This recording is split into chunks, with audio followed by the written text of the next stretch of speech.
In this design tutorial, InDesign tutorial, I should say, I want to talk to you about drop caps in typography. So you know the drill. File and open. I will go to chapter 5, folder 12, and I've got a simple page with just a paragraph here. And I'm going to zoom in and see what this says here. It says highlight the H at the beginning of the text frame, set it to a 3-line drop cap, and then change the font to Courier or Courier New Bold Italic. Okay, so I'm going to take my type tool, click. Technically, I don't have to highlight the H. I could just click into a paragraph. And right up here, if I can find it, my screen is too short because of my demos to find the drop cap feature. So I'm going to go to my paragraph panel instead. If you don't have your paragraph panel, it is Command Option T right there. And right down here is my drop caps. Drop cap number of lines. So I want it set to 3. So I'll hit the up arrow. There's a 3.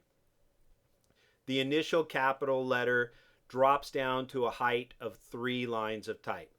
Now it says change the font to Courier New Bold Italic. So I'm going to highlight that H, go to character, and let's scroll back up my list here to Courier.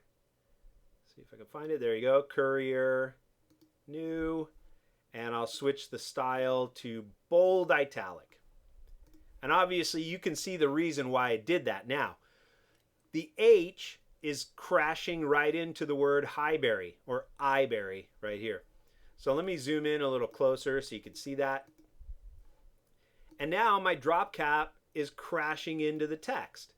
So if I click right next to the I in highberry, I can change the space between 2 specific letters. That's called kerning.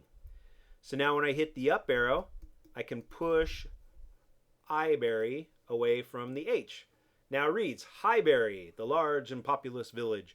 So that is the method for creating a drop cap. Just click anywhere. So let me show you right here. If I highlighted this space and I hit delete and return, there's another capital.